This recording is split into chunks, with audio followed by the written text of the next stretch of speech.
부담부 증여 좀 정리하죠. 증여죠. 예. 이 부담부 증여를 좀 어려워하는 분들이 계시는데, 여러분 증여는요 조건이 있느냐 없느냐에 따라서 단순 증여와 부담부 증여 두 가지로 구분합니다.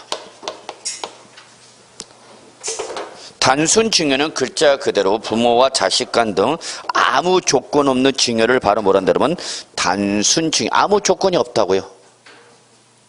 그 다음에 부담부 증여는 증여하는 재산에 담보된 증여자의 채무를 수증자가 인수하는 조건부 증여, 이걸 우리 뭐란다 그러면 부담부 증여. 이미 다 배우신 거죠? 다 한 거야? 예. 했다고 좀 얘기해 주세요. 다 한 거죠? 예. 그러면 여러분 제가 부담부 증여하면 이거 생각하세요. 제가 여러분한테 자 우리 세법도 공부하시고 나중에 시험에 합격하시면 제가 고마운 표시해서 여러분한테 아파트 5억짜리를 증여를 한대요. 얼마짜리? 5억짜리 아파트를 세법 들어주셔서 고맙습니다. 그래서 여러분 합격하신 거 축하하면서 제가 아파트 5억짜리 증여를 하는데, 다만 요 아파트에 대해서 담보된 은행 대출금 예, 2억이 있대. 2억. 1억이라고 할까? 2억. 자, 2억 원의 대출금이 있는데 요걸 제가 아직 못 갚은 거예요. 이걸 여러분이 뭐 하는 조건으로? 인수하는 조건으로 제가 증여를 하겠습니다. 하면서 여러분 받으시겠습니까? 그러면 여러분은 받는다 안 받는다? 받는다? 예. 네. 받는다라고 하는 게 합리적인 거죠. 왜냐면 대출금 얼마 또 하나도 2억을 또 하나도 얼마짜리 받아서 5억짜리 받아서 2억을 따도 얼마 남아? 3억. 그거 여러분 부담부 증여는 딱 그거야. 그래서 여러분 지금 인수합니다. 그래서 인수를 한다는 이유는 얼마 남으니까 3억 원. 이게 순산 뭐예요 여러분? 이게 순산 무상이죠. 실제 있었던 일입니다만 모 학원에서 있던 분입니다. 어떤 맨 앞에 앉아서 계시던 주부님인데요. 전역한 학생이었어요. 근데 그 아주머니께서는 오전에는 그 보험회사인가 그죠? 보험 영업을 하신대요. 그리고 이제 저녁에 이제 학원에 와서 수업을 듣는데 그분은 딱 앉으면 그냥 계속 잡니다. 계속 잡니다. 그 쉬는 시간 되면 눈 뜹니다. 그 10분간 눈 떠 있습니다. 그러다 다시 수업 들어가면 다시 도로 눈이 감깁니다. 그래서 그분은 3시간 들으면서 20분 눈 떠 있고 나머지는 계속 졸다 가시는데, 그래도 그분은 하고자 하는 마음은 있는가? 근데 이제 낮에 일을 하다 보니까 이제 피곤한 거니까 그냥 잠 쏟아가요. 근데 제가 이 말을 했어요. 이분이 딱 눈 뜨더라고요. 그래서 제가 그분한테 물었죠. 그러면 제가 5억짜리 아파트 드릴 텐데 제가 갚지 못한 은행 대출은 얼마? 2억 원을 님께서 인수하는 조건으로 제가 증여를 하면 받으시겠습니까? 안 받으시겠습니까? 물었더니 다른 분은 다 받는다는데 그분은 대답을 안 하더라고요. 그래서 이렇게 째려봐. 근데 대답 안 했어. 왜 대답 안 하시죠? 받으실래 안 받으실래 했더니 이렇게 있다가 집에 가서 아저씨한테 물어보고요. 그러더라고. 그 다음 주 눈탱이 밤탱이 되고 갔겠죠? 그게 물어볼 상이냐고. 그래서 여러분 부담부 증여하면 딱 이거야. 얼마짜리 아파트 드리는데 5억짜리 아파트를 제가 드리는데 증여를 하는데 제가 아직 갚지 못한 은행 대출금 얼마? 2억 원을 여러분이 뭐 하는 조건으로? 인수하는 조건으로 증여 받으시겠습니까? 그랬더니 여러분 받는다 그래서 받는 이유는 전체가가 얼마에서? 5억 원에서 얼마 빼도 2억 원을 빼도 얼마 남은가? 3억 원이 남죠? 그러니까 증여 받는다 그랬죠? 이게 바로 부담부 증여 여러분. 그래서 이렇게 뭐가 나면 부담부 증여가 남은 여러분 원칙과 예외로 구분해서 정리를 하시는데, 원칙 여러분이 제 빚 얼마 떠안았죠? 2억 떠안았죠. 이때 수증자의 채무 인수액 여러분이 또 아는 채무 인수액 얼마? 2억 원은 앞으로 여러분이 갚아야 할 빚이죠. 그러니까 무상이야 유상이야? 유상이죠. 유상. 그러면 요 부분은 뭘로 때리라는 얘기 여러분? 양도소득세로 과세하라. 지금 그 얘기입니다. 그러면 이때에 여러분이 제 빚 2억 원을 또 안 하는데 또 하는 이유는 증여 당시 가액 얼마에서 5억 원에서 채무 인수액 얼마? 2억을 빼도 2억을 뭐해도 빼도 얼마 남았어? 3억. 요게 순수한 뭐 여러분? 요게 순사 무상이죠. 소위 말하는 뭐야? 징여죠. 그러니까 요 놈은 뭘로 때리라는 얘기야? 징여세로 나눠서 때리라는 얘기야. 그래서 결론, 부담부 징여가 나오면 수증자의 채무 인수액은 무슨 양도니까? 유상양도니까 요거는 뭘로 가세하고요? 양도소득세로 가세하고요. 징여 당시 재산가의 5억 원에서 채무 인수액 2억 원을 빼도, 징여 당시 가액 5억 원에서 채무 인수액 2억을 빼도 남은 가액 얼마? 3억. 요게 순서 무슨 양도? 무상. 그러니까 요거는 뭘로 가세하라? 징여세로 가세하라. 그 얘기 여러분. 그러니까 결론, 부담부 징여는 뭐와 뭐로 나눠서? 유상과 무상으로 나눠서, 유상은 뭘로 가세하고 양도소득세, 나머지는 징여세로 가세하라. 그 얘기입니다. 이거 여러분. 그럼 전체가가 얼마 중에서? 5억 중에서 채무 인수액 얼마? 2억 원이 차지하는 비중은 몇 프로야? 5억 중에서 2억 원이 차지하는 비중은 몇 프로야? 40%죠. 40%의 무슨 양도와? 유상. 그러면 전체가 5억 원에서 3억 원이 차지하는 비중은 몇 프로? 60%. 그러니까 이거 여러분, 40%는 뭘로 때리고? 양도세. 나머지 뭐는? 60% 뭘로 때려라? 증여세로 때려야 그 얘기야. 그러니까 나눠서 때리란 얘기야. 나눠서. 이게 결론, 부담부 징여는 채무 인색은 유상양도로서 뭘로 가자고? 양도소득세. 나머지 징여 당시까지 채무 인색을 제외한 나머지 부분은 무슨 양도? 무상. 그래서 이거는 뭘로 때려라? 징여세로 나눠서 때려라. 그럽니다. 이게 부담부 징여 여러분. 그러면 여러분, 강남 아줌마들은 단순 징여와 부담부 징여를 비교하면 여러분, 강남 아줌마들은 단순 징여를 안 하고요. 다 징여라면 무슨 징여냐? 부담부 징여입니다. 왜 강남 아줌마들은 부담부 징여를 할까요? 네, 결론 내리면 단순 징여와 부담부 징여를 비교하면 뭐가 더 커? 단순 징여가 더 커요. 그래서 무슨 징여를 취함으로써? 부담부 징여를 취함으로써 세금을 어떻게 했다? 줄이겠다는 얘기죠. 그래서 강남 아줌마들은 절대 단순 징여 안 합니다. 단순 징여하면 지들끼리 흉봐요. 저거 가진 거 조금 있다 저 무식한 짓 하는 거 봐 저거. 쟤 우리 스카이 캐슬 멤버에서 빼버려 쟤. 그래. 그래서 단순 징여와 부담부 징여를 비교하면 어디가 더 적다고요? 부담부 징여가 더 적어요. 그래서 결론, 단순 징여보다 뭐가 유리해? 부담부 징여가 유리해.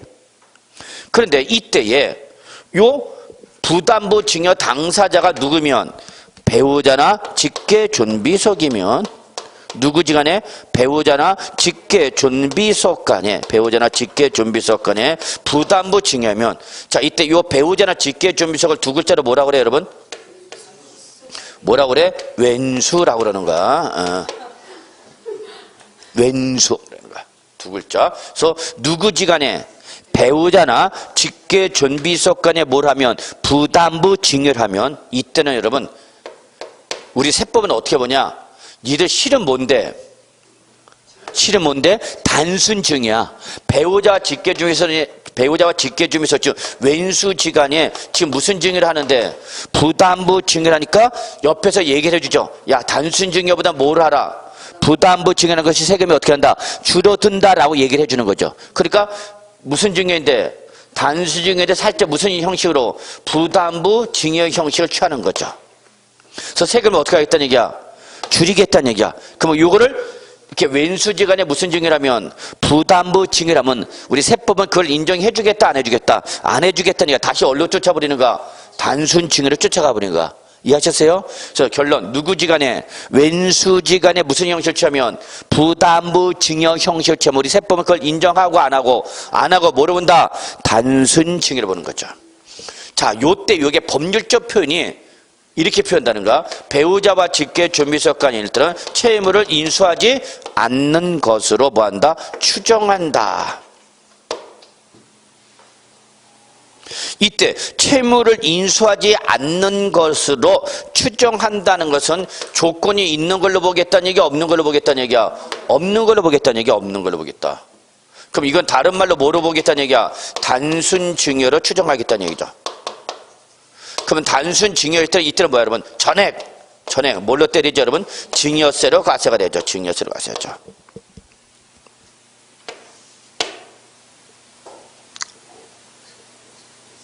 그러면 부담부 징여 형식을 취한 효과가 나타나 안 나타나?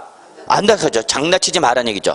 배우자나 직계준비서간의 세금을 조금 줄이려고 부담부 징여를 취했더니 세법에서는 그걸 인정해준다 안 해준다? 안 해주고 뭘로 봤으냐? 단순 전후층에서 전액 얼마 5억 원 다 뭐로 때리겠다? 증여세로 때리겠다 그 얘기죠. 증여세로. 근데 마지막, 자, 이게 무슨 규정이라는 게 특징이냐면 추정 규정이야. 여러분, 추정 규정과 간주 규정의 차이점을 이해하시죠? 자, 보세요. 추정 규정은 반증의 제시를 허용해요, 안 해요? 해요. 그러나 간주 규정은 반증의 제시를 허용해요, 안 해요? 안 해. 이게 차이점이야. 그래서 얘는 지금 무슨 규정이니까? 추정 규정이니까 아닙니다. 아닙니다. 우리가 누구지간이지만 배우자와 직계주면서 왼수지간이지만 채무를 인수했습니다 라고 사실을 어떻게 하면, 채무 인수 사실을 어떻게 하면 입증하면 이때는 다시 뭐로 보는가? 이때는 다시 부담부 증여를 인정을 해준다 안 해준다? 해줍니다. 그럼 부담부 증여를 인정하면 다시 유상과 무상으로 나눠서 40%는 뭘로 때리고 양도세, 나머지 60%는 증여세로 때린 거죠. 단순증이면 몇 프로인데 100% 다 뭘로 때리는 건데 증여세인데, 그러면 다시 이렇게 되는 거죠. 그래서 결론 냅시다. 자, 시험에 뭐가 남은, 부담부 증여가 나면 제일 먼저 여러분이 해야 할 일이 뭐냐면 누구 지간인지를 확인하셔야 돼요. 그래서 배우자 직계준비석이 아니다 그럼 뭘로 대답하시고, 여러분은 배우자 직계준비석이 아니다 그럼 뭘로 대답하셔야 되고, 원칙으로 대답하셔야 되고, 배우자와 직계준비석이다 그럼 뭘로 대답하셔야 된다고요? 예외로 대답하셔야 된다고. 이게 제일 중요한 거야. 그래서 일단 부담부 증여가 나면 뭐부터 확인하라? 당사자를 확인하라. 그래서 당사자가 왼수가 아니다, 왼수가 아니면 뭘로 대답하시고요? 원칙으로 대답하시고요. 왼수지가 아니다 그러면 뭘로 대답하라? 예외로 대답하시라. 그럼 시험에 왼수지간이 아니다란 말을 어떻게 표현할 수 있냐? 이렇게 표현할 수 있죠. 매형이 처남한테, 매형이 누구한테? 처남에게 이렇게 나오죠. 매형이 처남한테 뭐 했대, 여러분? 부담부 증여했대. 여러분, 이런 매형이 있어? 없어? 아이씨. 그러면 시험에 매형이 처남이란 말을 왜 했을까? 왜? 배우자 직계준비석이 아니다라는 말로 그렇게 돌려서 표현. 그러니까 요즘 문제가 이래서 어렵다는 얘기야. 이 말을 왜 했는지를 생각을 하셔야 되는데 이 말을 왜 했는지를 생각을 안 하니까 답이 이상하게 바뀌는 거죠. 그리고 왜 이럴 때는 저렇고 왜 저럴 때 이러냐고 그렇게 짜증내는 분이 계셔요. 자, 조건을 봐야 되죠. 조건을. 요즘 문제가 어려워진다는 것이 바로 이런 어떤 이해를 하는지 못하는지 출전에 물어본다는 게 특징이죠. 그래서 여러분, 요 부담부 증여 결론내요. 여러분 나중에 공인중개사가 되셨을 때도 고객이 와갖고 공인중개사님인데 부동산 하나 조그만 거 있는데 우리 자식한테 요거 증여하고 싶은데 증여를 하면 증여세가 부과된다고 합니다. 그럼 요즘 증여세를 줄이시는 다른 방법이 없겠습니까? 라고 물어봤을 때 여러분은 뭘 유도하는 것도 나쁘지 않아.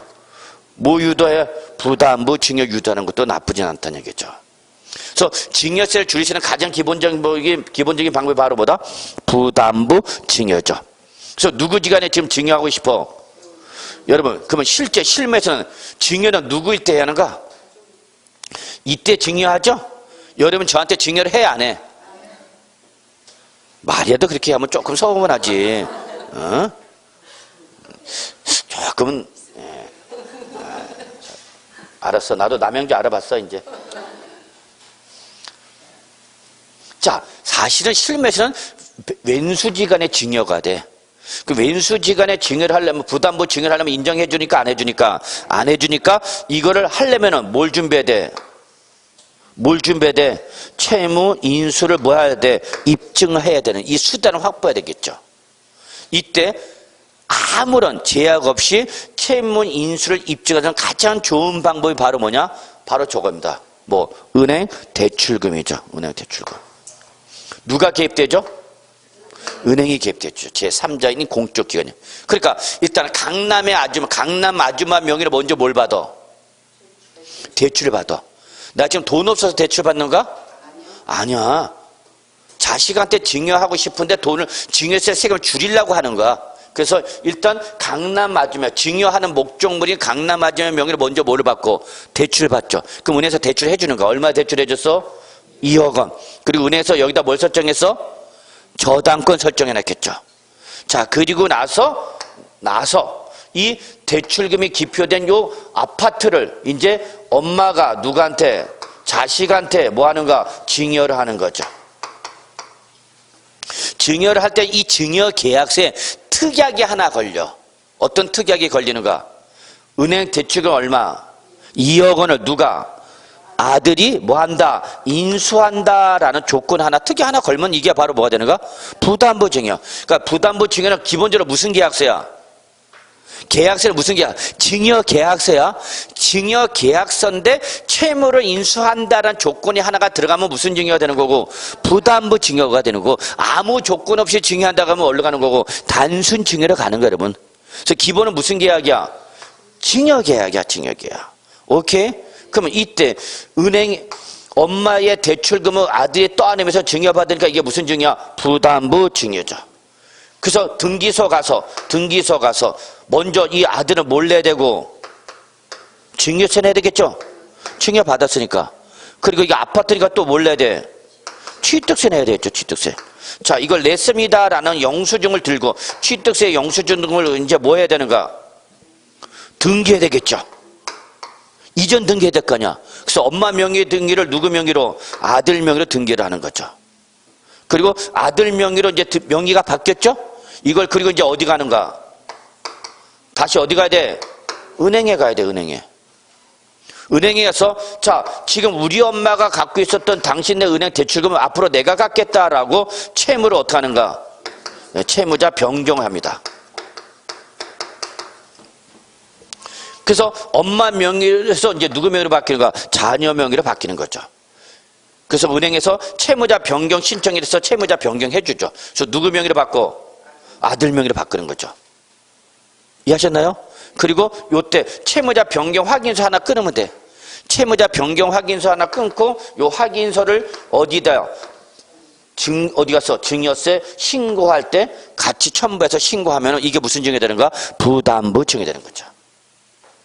그래서 강남 아줌마들이 가장 손쉽게 하는 부담부 증여가 바로 뭐야? 대출금이죠. 누가 개입해줬어? 은행이. 채무자가 누구로부터? 강남 엄마로부터 누구한테? 아들로 바뀌었다고 확인해줬어, 안 해줬어? 확인해줬잖아. 이거 100원 내야 돼, 100원. 변경 확인서 끊으면 100원 내야 된다고. 왜? 인지돼. 그럼 은행이 세무서를 인정해줘, 안 해줘? 해주죠. 부담부 증여. 그럼 누가 이겼어, 결론은? 강남 아줌마가 이겼죠. 그럼 결국은 재벌과 과세관청이 싸우면 항상 싸우면 누가 이길까? 재벌들이 이겨요. 과세관청이 이기는 게 아니라 재벌들이 이깁니다. 돈 많은 사람이 이깁니다. 돈 많은 사람이 이기게 됐어요. 다 전문가를 동원해서 다 빠져나가게 돼서.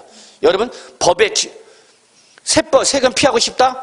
세금 피하고 싶다. 그러면 여러분 세법을 알아야 돼, 몰라야 돼? 알아야 되죠. 근데 여러분 모든 세법을 다 알 수는 없잖아.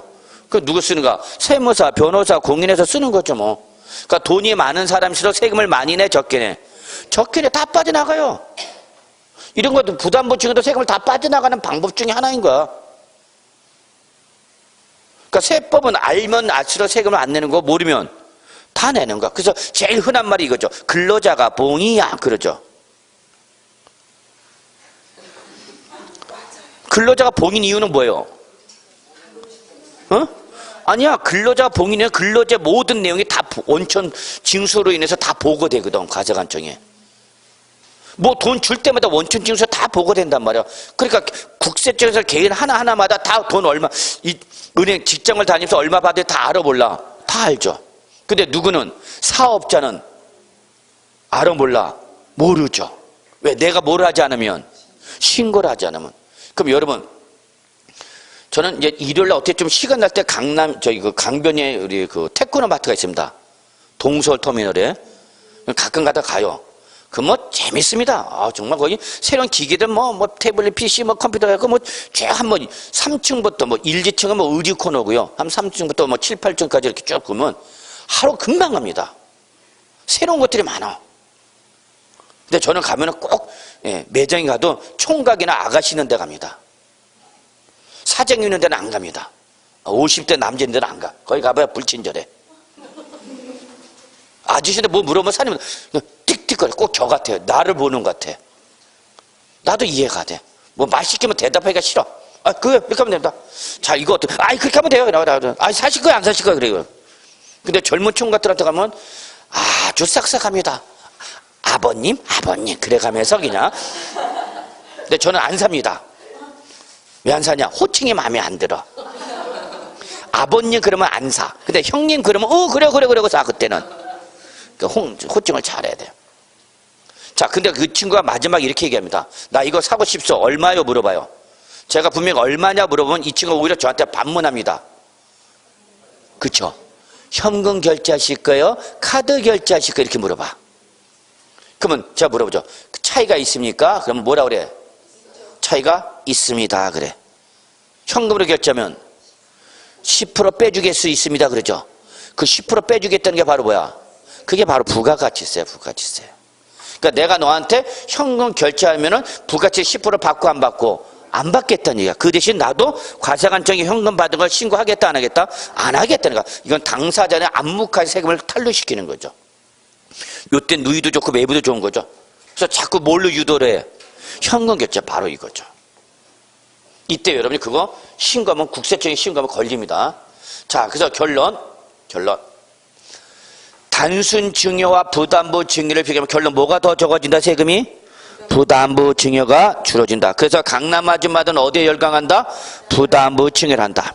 근데 부담부 증여가 나오면 결론 빨리 뭐 확인하셔서 당사자 확인하셔서 당사자가 왼수지간이 아니면 뭘로 대답하시고요? 원칙으로 대답하시고요. 왼수지간이면 뭘로 대답하시고요? 예외로 대답하셔야 된다. 그래서 원칙은 뭐와 뭐로 나서 채무인세액이 무슨 양도와 유상과 나머지 부분에도 뭐 무상으로 나눠서 유상은 뭘로 때리고 양도소득세 나머지는 증여세로 가자는 거죠.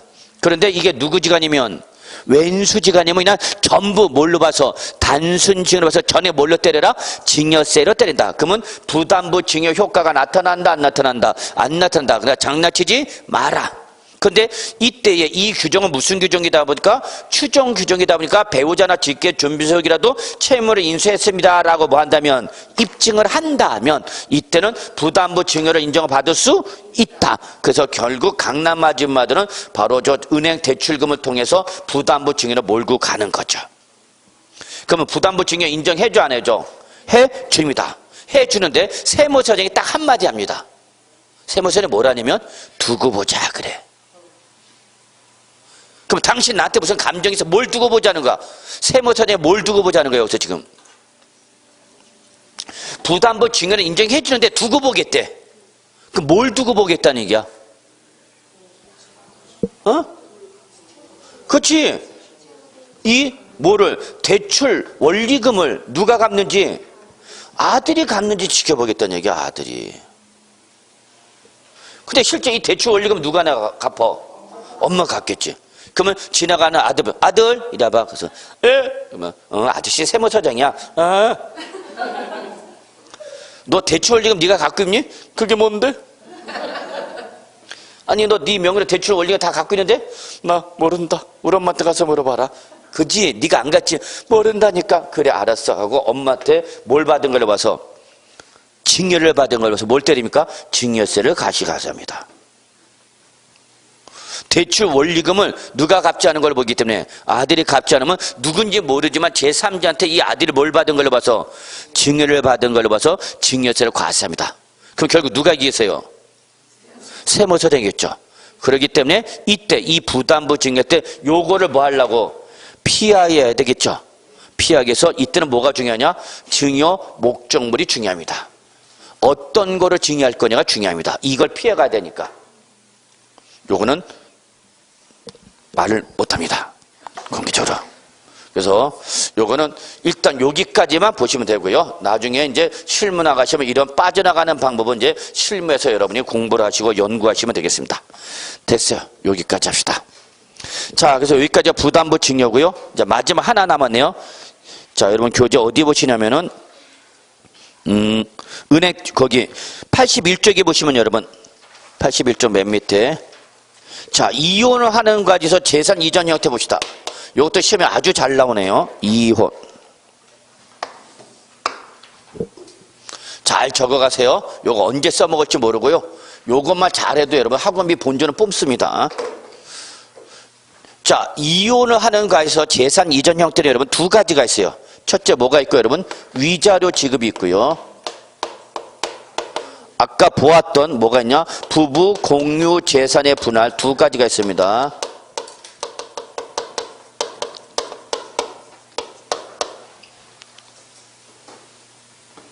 그러면 이때에 위자료 지급과 부부 공유 재산 분할, 제가 이거 모든 걸 다 설명할 수 없는 이유 중에 하나가 이게 공개관계가 돼, 이게 다 동영상 올라가기 때문에 어떤 근거가 돼버리면 나중에 제가 법률적 문제가 발생할 수가 있습니다. 그래서 말을 못하는 경우가 있습니다. 자, 그래서 이혼 위자료와 부부 공유 재산 분할 형태 몇 가지가 있다고요? 두 가지가 있습니다. 이때 차이점을 아셔야 돼요. 위자료와 부부 공유 재산의 분할 차이점은 뭐가 차이점이 있냐?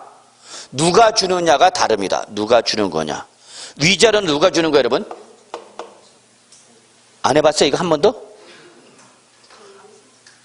이거 해봐야 아는데. 그렇다고 강추상은 아닙니다, 여러분. 오해 소지 없기 바랍니다. 예.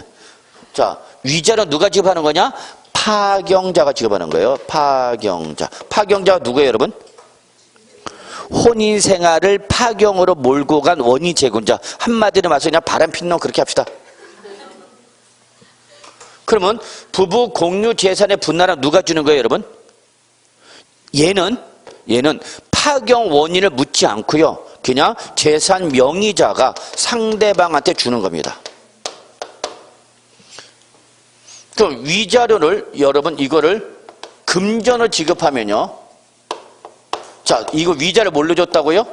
돈으로 줬다고, 돈. 그러면 받는 사람한테 과세한다, 주는 사람한테 과세한다.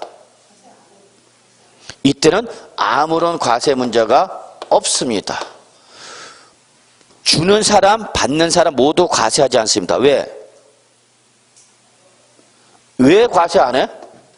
돈으로 분명히 위자료를 줬는데 받는 사람, 주는 사람 아무런 과세를 안 한다고. 왜? 왜냐면 이거는 위자료는 소득이 아니라 뭐죠, 여러분? 손해배상금 성격을 띠고 있습니다. 뭐가 아니다고요? 소득이 아니다고, 소득. 아니, 위자료가 소득인 사람이 있냐고. 이혼 위자료가 소득인 사람은 누구야, 그러면? 꽃뺨? 그치, 꽃뺨은 이혼 위자료가 소득이 될 수 있겠네? 그럼 무슨 소득이야? 이자 소득이야, 배당 소득이야, 사업 소득이야, 근로 소득이야, 연금 소득, 기타 소득이야? 근로소득? 불로소득? 그럼 사업자 등록증 발급받았어? 꽃비암이라고? 참네. 그래서 얘는 소득이다, 소득이 아니라 뭐야? 손해배상금이죠. 요걸 지금 제가 이혼 위자료 예를 들었지만 여러분, 가정 또 예를 드시니까 바로 교통사고 나면 합의금 받죠, 여러분. 가해 운전자, 피해 운전자 받잖아, 보험회사로부터. 그거 과세 안 해. 과세 안 한다고, 세금 안 때린다고. 왜 안 때리는가? 손해배상금이지 소득이 아니잖아. 이해하셨어요? 예. 그래서 이때 결론, 이혼 위자료를 뭘로 지급하면 금전을 지급하면 아무런 과세 문제가 없어. 그래서 부부지간에 세금을 한 푼도 안 내고 이전낼 수 있는 가장 좋은 방법이 바로 뭐예요, 여러분? 이혼입니다. 이혼. 부부지간에 증여를 하더라도 얼마까지는 증여세 공제받을 수 있다고 했죠, 여러분? 6억. 기억해서 부부지간에 증여를 하더라도 6억까지 증여세 과세한다, 안 한다? 안 한다. 꼭 기억하셔서 시험 문제는 아니지만 알고 계셔야 돼요, 여러분. 상식으로. 그래서 6억까지는 증여세 과세 안 합니다. 단 한 번 증여세 과세를 안 하면 몇 년간? 10년간. 그래서 10년 터울로 항상 증여가 일어나야 되는 게 원칙인가. 근데 이 증여세도 안 내고 6억을 더 초과해서 예를 들어서 30억을 주려고 그래. 갑이 자기 배우자한테 얼마를? 30억을 뭐 하고 싶어요? 증여하고 싶어. 그럼 이거 증여세 없이 하려고 그러면 어떻게 돼? 한 번에 얼마? 6억. 그럼 몇 번에 걸쳐야 돼? 5번이죠. 또 어려워. 또 우린 분수만 나면 어려워. 6분의 30가 5번이잖아. 근데 한 번 받으면 몇 년에서? 그럼 몇 년에 걸쳐서? 그럼 50년 걸쳐서 증여하는 과정 얘가 살아있다는 보장도 없죠. 리스크가. 이걸 한 방에 해결하는 게 바로 뭐야? 이혼이죠. 강추상은 아니랬어. 어떻게 보면 가끔가다 뭐 이혼을 조장하는 거 아니냐 뭐 그런 얘기하신 분인데 세금 문제를 얘기하는 거야. 그러면 이때는 아무런 과세 문제 있다 없다? 없다. 그냥 30억을 뭘로 주면 되는 거야? 현금으로 위자료 주면 과세 문제 없다고. 이해하셨어요? 그러고 나서 다시 뭐 하면 돼? 채굴하면 되지. 이걸 우리 세법에서 뭐라 그러는가? 위장이혼이라는 거죠. 그럼 이걸 이혼으로 인정해준다 안 해준다? 안 해줍니다. 그럼 또 질문하는 분이 꼭 계십니다. 이런 얘기하면 꼭 질문하는 분이 있어요. 그럼 몇 년 후에 재혼을 해야 돼요? 그럼 법이 없어. 그 알아서 해 자기네가. 근데 이때 요거를 금전지급에 뭐하여? 가름하여 대신하여 즉 돈 대신 뭘로 주면? 부동산을 주면 부동산의 소유권 이전해 주면 이건 뭐죠 여러분? 성격이 무슨 형태가 되죠 여러분? 대물변제죠. 돈 대신 뭘로 줬으니까? 부동산 줬으니까. 그러면 이때는 양도를 본다 안 본다? 봅니다. 저 양도세 과세한다는 얘기입니다. 그럼 결론, 이혼 위자료 줄 때 돈을 주는 게 제일 좋은 거 뭘로 주면? 부동산 주면 뭘 때린다? 양도세. 이걸 받은 사람한테 뭘 때려? 받은 사람은 취득세 내야 된단 말이야. 준 사람한테 뭘 때리고 양도소득세 받은 사람한테 취득세 과세한다니까. 그러니까 이렇게 이혼 위자료를 뭘로 주면 부동산을 주면은 무슨 문제가 쫓아오는가? 세금 문제가 쫓아오죠.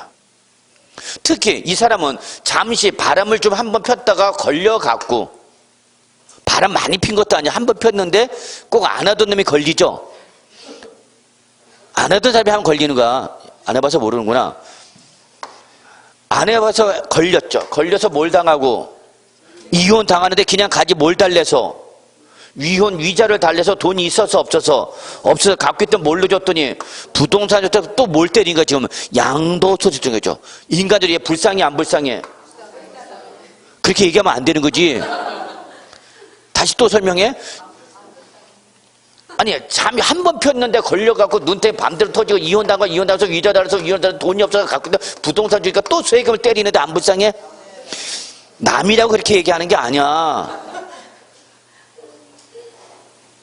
그럼 여기서 우리는 뭘 여기서 느끼해야 되죠 여러분? 이 사실을 보고 아니야 바람 펴면 안 된다라고 말할 수는 없어. 어? 현금으로 된다? 아니죠. 왜 그래 자꾸 뭘 가진 게 없어. 이런 문제가 발생한 이유는 딱 뭐야 여러분? 걸려서 그런 거죠. 네, 그러니까 진정한 프로는 걸린다 안 걸린다? 안 걸린다. 걸려서는 안 된다. 그게 중요한 거야. 해서는 안 돼가 아니라 걸려서는 안 된다야. 그래서 난 아직까지 한 번도 안 걸렸어. 자 그런데 여러분 마무리합시다. 요때 말입니다. 요 부동산이 자 이 말이 나왔네. 1세대 1주택 2년 이상 보유. 이 말이 나오면 뭐 하는 거죠 여러분? 아 비과세. 그럼 과세하는 거 안 하는 거? 안 하는 거죠. 그 불가피하게 뭘 준다면은 부동산을 준다면 뭘로 주는 게 좋은가? 비과세 요건을 충족한 주택으로 주면은 이때는 뭐는 과세한대? 양도소득세는 과세가 안 되죠. 그러나 역시 뭐를 받았으니까 받은 사람은 주택을 받았으니까 뭐는 해야 돼? 취득세를 내야 되죠. 자 취득세 몇 프로 때리죠? 매매야? 아니죠. 상속이야? 아니죠. 원시취득이야? 아니죠. 공유권의 분할도? 아니죠. 그럼 도대체 몇 프로 때려야 돼? 상속의 무상으로 볼 수밖에 없죠. 그래서 몇 프로 때립니까? 3.5로 냅니다. 그래서 가능하면 제일 좋은 건 뭐가 제일 좋은가요 여러분? 뭐니 해도 돈이야.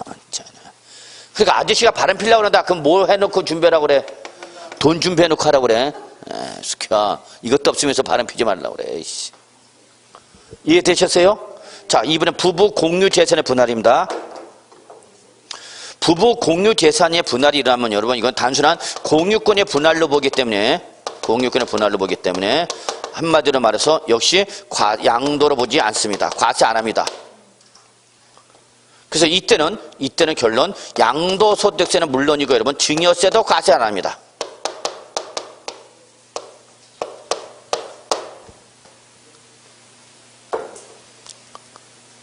근데 문제는 얘는 혼인 생활을 파경으로 몰고 간 걸 묻지 않는다는 게 특징입니다. 자, 아까 위자료는 물어 안 물어? 물어요. 그래서 제가 파경자면 제가 줘야 되는 거죠. 제가 줘야 된다고 위자료는 제가 파경자라면. 근데 이제 제 구제로 통장 이제 입금이 되죠. 사업용 구제로 이제 국세청에 보고가 됐고 사업용 계좌 입금이 다 돼. 뭐 여러분 앞에서 강의를 하고 아시다시피 강의료가 들어오겠죠. 그럼 강의료가 입금되면요 저희 집사람한테 문자로 뿅뿅뿅 갑니다. 그래서 구제에 뭐 얼마 입금됐다 문자 가면 저희 집사람은 그냥 곧바로 전액 계좌 이체해버립니다. 자기 계좌로. 그래서 저희 항상 장부는 제로입니다.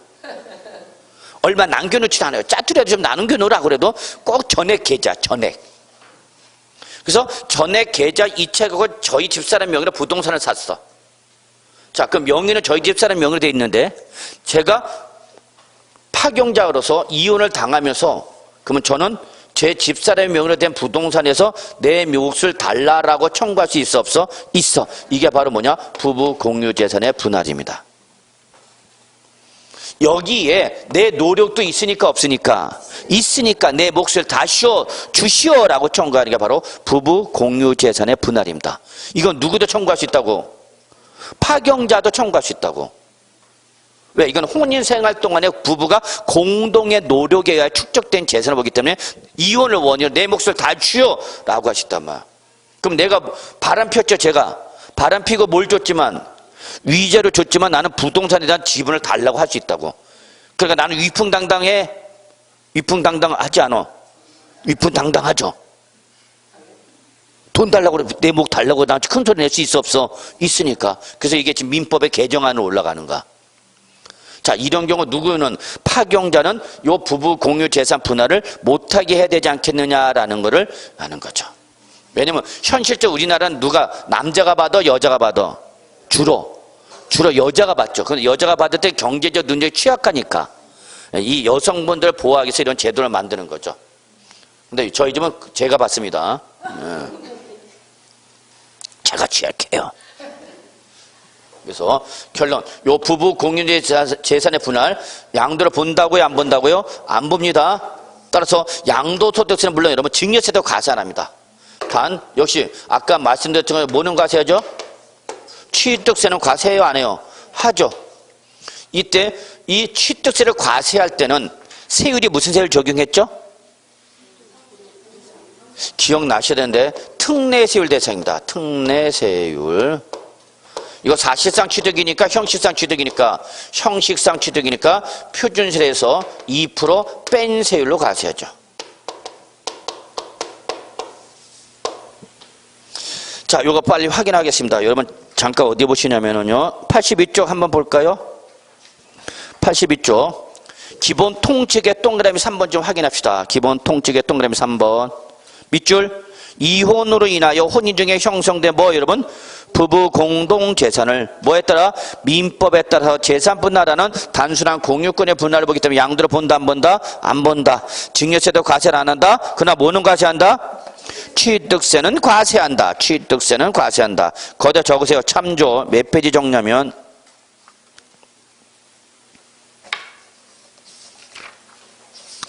28쪽 적으시고요. 28쪽. 가능하면 여러분 공시법과 이거 세법 분철하십시오. 분철 안 해? 무겁게 2개 다 들고 다녀. 그래서 여러분 28쪽 보세요. 세법 28쪽. 그럼 세법 28쪽에 오시면은요. 자, 양가로 7번 특례세율 표준세에서 중과기준에서 뺀 세율을 2% 뺀 세율 적용 대상의 동그라미 6번이죠. 동그라미 6번. 그래서 민법 제834조의 839조 2등에 따라 이혼 시 재산 분할로 인한 취득 찾으셨어요? 예, 이거죠 바로. 특례세를 표준세에서 2% 뺀세죠. 이때 표준세를 몇 프로가 돼야 되죠? 표준세를 몇 프로 돼야 돼?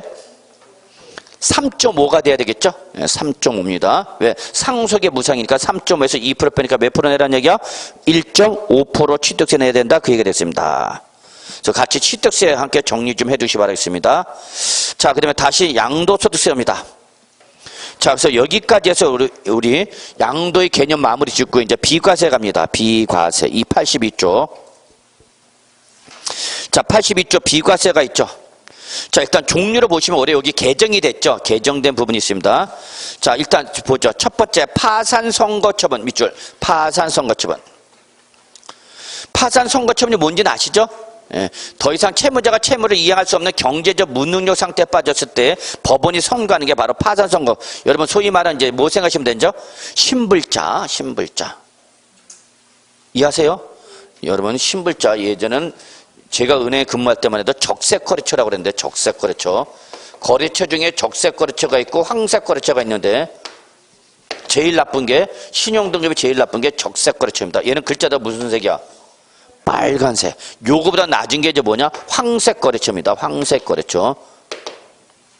여기 명단에 올라온 사업자 등은 금융기관과 거래를 할 때 제한을 받고요. 제한을 받고 황색 거래처는 적색 거래처는 거래를 못합니다.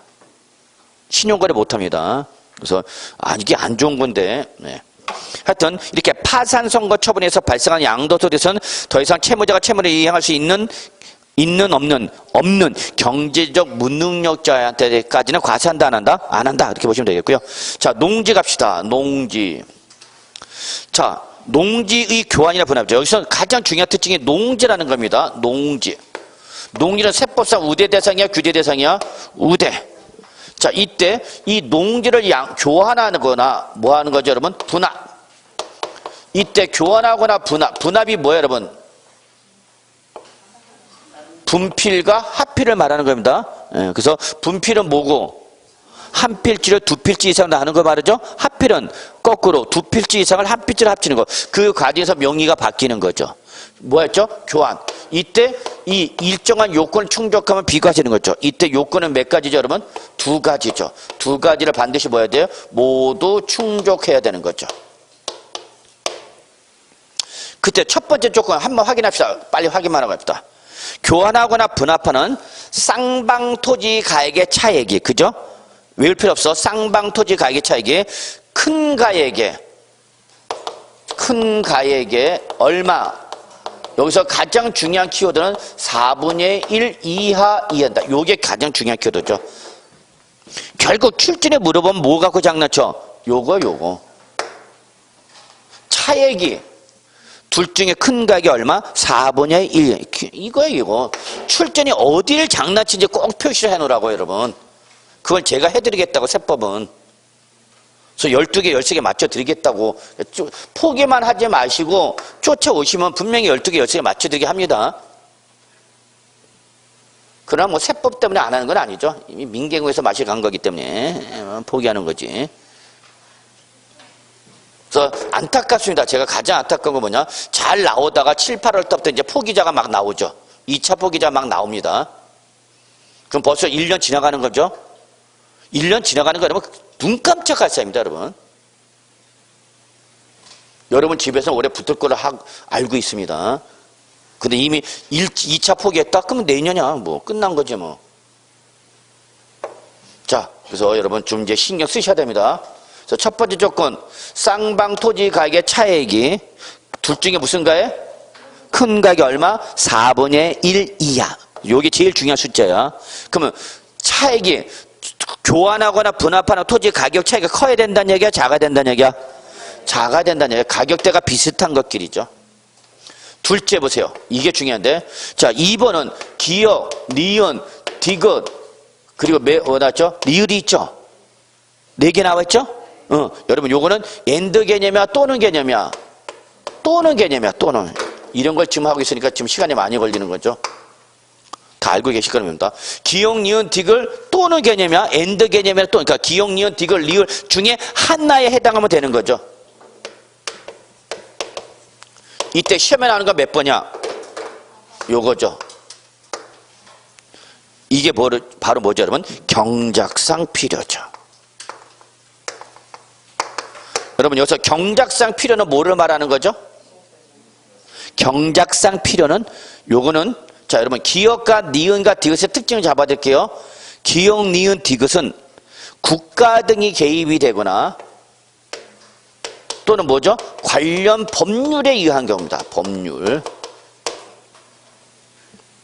누가? 국가 등이 개입되거나 법률이 개입되죠.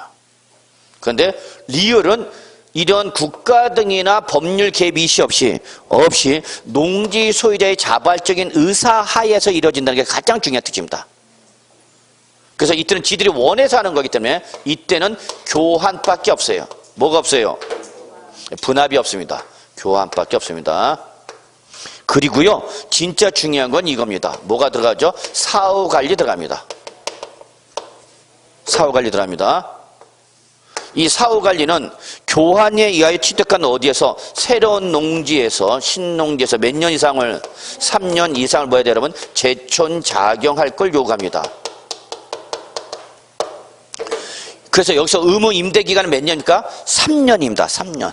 네가 원해서 했으니까 그 원한 대로 새로운 농지에서 몇 년 이상을 3년 이상을 어떻게 하라? 재촌작용해야 된다는 얘기죠. 물론 이때 3년 이내에 3년이 되기도 전에 뭘 당했다? 협의 매수나 수용을 당했다. 그럼 이때 협의 매수나 수용은 자발적이야 강제적이야? 강제적이죠. 그때 인정해 주는 거죠 뭐. 오케이? 예. 자, 그리고 세 번째가 바로 이제 1세대 1주택가 부수토지죠. 아주 중요한 거죠. 저는 올해 여기 예상하는 거죠. 1세대 1주택가 그 부수토지. 이거는 여러분이 시험 출제 여부에 관계없이 여러분이 꼭 알아두셔야 됩니다. 부동산 세법을 배웠다면 이 정도는 알아두셔야만 나중에 여러분이 실무 나갔을 때도 이에 대한 비과세 요건을 확인할 수 있고 또 실무 종사 여부에 관계없이 여러분이 주택을 양도했을 때 어떻게 하면 비과세를 받을 수 있는가? 이런 걸 알아보면 하죠. 지금 얘는 뭘 양도했습니까? 주택과 그 밑에는 뭐를? 토지를 양도했습니다. 주택과 그 밑에는 토지를 양도를 했는데 이 당시에 일정한 요건을 충족하면 일정한 충족을 하면은 그 주택에 대한 양도소득세를 과세를 하겠다 안 하겠다? 안 하겠다죠. 이때 충족은 어느 현재로 따지는 거죠 여러분? 양도일 현재 시점이죠. 양도일 현재 시점이죠. 그럼 요거는 스탁 개념이야? 플로우 개념이야? 여러분 학계에서 유량변수, 저량변수 배우셨죠? 그럼 요거는 뭐야? 유량변수야? 저량변수야? 어느 날 현재 시점이니까 이건 뭐? 저량변수가 되는 거죠. 요 날 현재 몇 가지 조건 충족해야 되는 거죠 여러분? 세 가지죠. 자, 틀 잡으세요. 틀 잡는 게 중요합니다. 세법을 단순 무식하게 외우겠다. 그건 진짜 무식한 짓입니다. 이 세법을 전공하지 않은 사람들이 꼭 이상한 소리 해갖고 세법 틀을 깨는데 자, 양도일 현재 첫째 조건 뭐죠 여러분? 1세대입니다. 둘째 어디에 국내 이거 놓칩니다. 가끔가다 이 말을 국내 주택을 몇 개 갖고 있어야 돼요? 1주택을 갖고 있어야 되죠. 셋째, 몇 년 이상 보여야 돼요? 2년 이상을 보여야 되죠.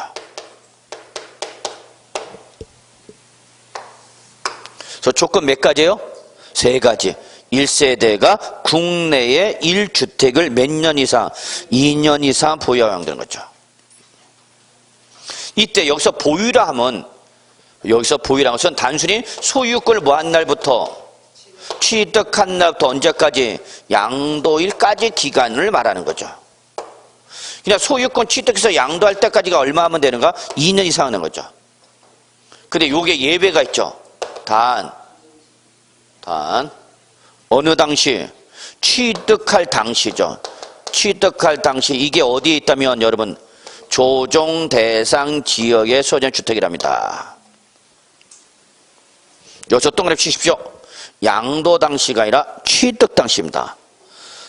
양도소득세에서 조정 대상적에 대한 판단은 다 양도일 현재입니다.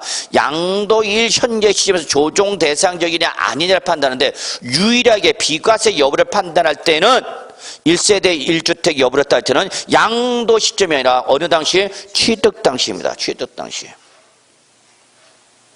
이게 어디에 있다면 조정 대상적의 소장주택이라는 얘기죠. 이때 조정 대상적 소장주택일 때는 이때는 뭐 2년 이상 보유는 물론이고 and죠. 요거 2년 이상 보유는 물론이고 2년 이상 뭐 해야 된다고요? 거주해야 되죠. 거주. 여기서 2년 이상 거주해야 되는 것은 누구를 말하는 거예요, 여러분? 실수요자를 말하는 거죠. 근데 진짜 중요한 건 이건데요. 실무나가면 아주 중요하죠. 그럼 우리 남양주는 조정 대상 지역인가요? 아닌가요? 조정 대상입니다. 여러분 기본서 보시면은요, 그 다 그림 그려놓고 수도권 그림 그려져 있고, 예, 조정 대상 지역, 투기 과열 지구, 투기 지역 다 나와 있죠. 기본서에 나와 있다고. 그거 꼭 보셔야 돼요. 실무나 여러분 실무 나가면 여러분 절대 부동산 세법 기본서 버리면 안 됩니다. 세법 기본서 있잖아. 그 여러분 거기에 가장 큰 장점 뭐냐? 항상 그 법조문에 뭐가 나와 있냐? 법조문이 나와 있어요. 법조문. 소득세법 몇조 몇항 몇조다. 소득세법. 그걸 여러분이 보실 줄 알아야 돼. 나중에 실무 나가시면 여러분은 전문가니까 전문가들께 이제 법으로 얘기를 해야 된단 말이에요. 법으로. 그래서 세법은 매년 개정되기 때문에 이 관계 조문이 개정이 되는지 안 되는지 확인하려면 법조문을 알아야 돼요, 여러분. 그래서 여러분 기본서는 절대 세법책은 버리면 안 되는 게 거기에 뭐가 나왔기 때문에 법조문이 나왔기 때문에 여러분 중요한 게 많아요. 그걸 보실 수 있어야 됩니다. 자, 그러면 거기 보시면 알겠지만 취득 당시인데 이 취득은 언제? 남양주 우리 들어와 안 들어와? 남양주 조정 대상 지역이 아니야? 예, 조정 대상 지역입니다. 그러니까 여러분이 알아야 되죠. 그래서 여러분이 나중에 조정 대상 지역에 대한 우리 소득세법 규정 취합해놔야 되죠. 그게 뭔데? 소득세법에 조정 대상 지역에 대한 규정이 있어 없어? 있잖아. 그거 정리해놔야 될 거 아니야. 그래서 여기서 주의할 거는 딱 하나. 실무 나가면 이게 중요하죠. 이거는 모든 남양주 있는 주택에 적용하는가? 아니죠. 2017년 8월 3일 이후 취득한 거죠. 왜냐면 2017년 8월 2일자로 부동산 종합대책이 발표가 되면서 앞으로 어디에 있는 주택은 조정 대상지에 있는 주택일 때는 2년 이상을 거주하여야만 비과세를 해주겠습니다라고 발표한 거죠. 그래서 그 정부의 발표에 따라서 세법이 개정이 된 거에 대해서 적용하는 거죠. 그러나 2017년 8월 2일 이전에 취득한 주택은 종전 규정을 적용받는 거죠. 실무 나가 여러분 오다 가다가 길거리 공인중개 사무실 한번 들어가서 물어봐봐. 길거리에 있는 공인중개 사무실 들어가고 물어보라고. 조정 대상 우리 남양주가 조정 대상적이 맞나요? 맞죠. 그러면 비과세는 어떻게 되나요? 세율은 어떻게 되나요? 장기부의 특별공제를 받을 수 있나요? 없나요? 세율은 어떻게 되나요? 다주택자일 때 2주택자 어떻게 되나 3주택자 어떻게 되나 물어봐보라. 뭐 공인중개 사무실 들어가고. 그러면 소설을 씁니다. 소설 씁니다. 그리고 공인중개사라고 이제 책상에 딱 앉아서 자리는 잡고 있죠. 근데 말입니다. 공인중개사의 가장 큰 매력은 그런 걸 잘 몰라도 할 수 있어. 중개사는 꼭 내가 다 할 필요는 없어. 그러니까 맨날 뭐만 하면 돼? 누가 물어보면 전화만 하면 돼. 변호사, 법무사 사무실 전화 걸든지 세무사 사무실 전화 걸고, 아유 사무장님 잠깐만요, 저희 고객님 뭐 하나 좀 물어보려고요. 그래서 그냥 맨날 돌리면 돼. 그래서 또 공인중개사 매력은 또 그런 거죠. 그래서 여러분 알아두십시오. 요거는 2017년 8월 3일 이후 취득한 것만 적용합니다. 그래서 취득 당시에 조정 대상적일 때는 2년 이상 보이는 물론지가 모두 해야 된다고요? 거주하야 한다. 요거 잊지 마시기 바랍니다. 자, 요 내용이 바로 여러분 교재 바로 어디에 있는 거냐? 83쪽에 위에 있는 거죠. 근데 여러분 83쪽 위에 보시면은요, 박스 보시면은요, 거기 셋째 줄부터 이런 말을 합니다. 다만 다음의 경우에는 거주기한의 제한을 받지 않는 데서 동그라미 1, 2가 있죠. 찾으셨어요?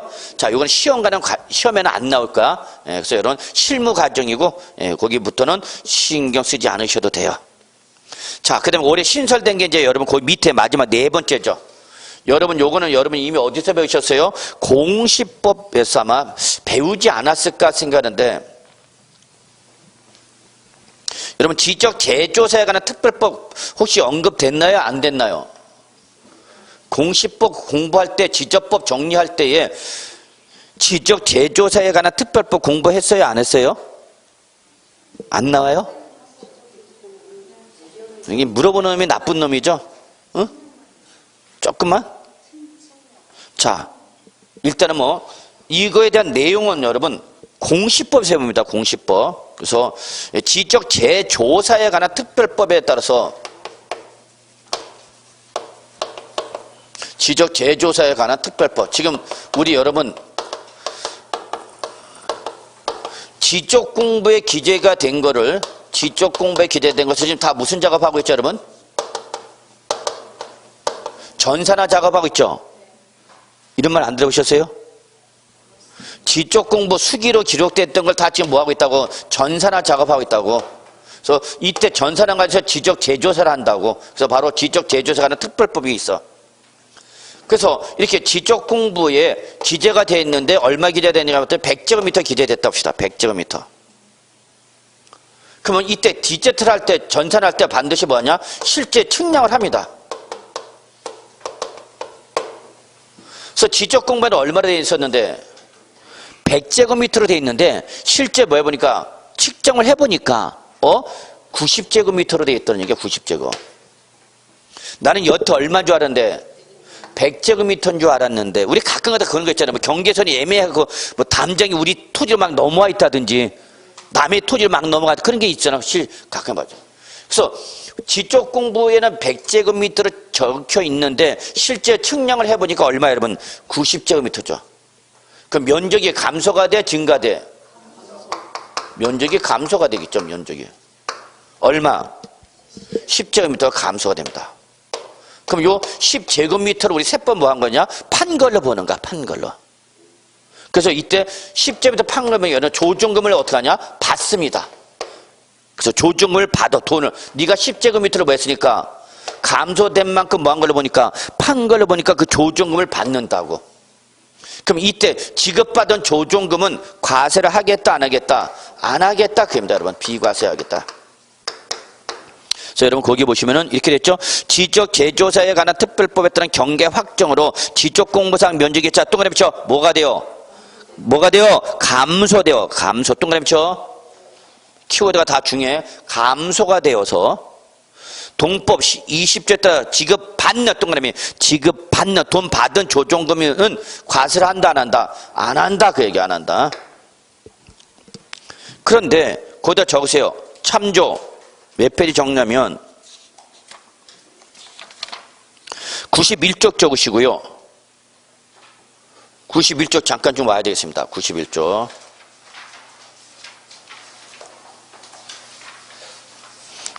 오셨어요? 자, 91쪽 1번에 단서 보시기 바랍니다. 자, 제가 말하는 부분 밑줄 치세요. 91쪽에 실제 취득가액의 동그라미 1번 다음에 의한 취득원가 있죠? 여기 단서 다만 여기부터 갑니다. 밑줄. 지적 재조사에 관한 특별법 제18조 따른 경계의 확정으로 지적 공부상 면적이 증가되어 징수한 조정과 밑줄 치세요. 여기 밑줄 치요. 징수한 조정과 밑줄 치라고 한 줄을 쫙. 다시 한번 지적 재조사에 관한 특별법 제18조 따른 경계 확정으로 지적 공부상 면적이 증가되어 징수한 조정금 여기 밑줄 쳤어요. 예, 그거 일단 쳐놓고요. 저기 보세요. 자, 우리는 측량을 했더니 면적이 어떻게 됐어요, 여러분? 감소가 됐어. 그러면 돈을 받아. 판 걸로 보기 때문에. 그럼 그 받은 돈에 대해서 과세를 한다, 안 한다? 안 한다. 근데 거꾸로 여러분, 지적 공부는 얼마나 됐는데? 100제곱미터로 돼 있는데, 측량을 해보니까 120제곱미터, 120제곱미터. 여태 얼마인 줄 알았는데, 100제곱미터인 줄 알았는데, 측량해보니까 얼마나 되냐? 120제곱미터니까. 그럼 이때는 면적이 어떻게 돼, 이제? 증가되죠. 면적이 증가되죠.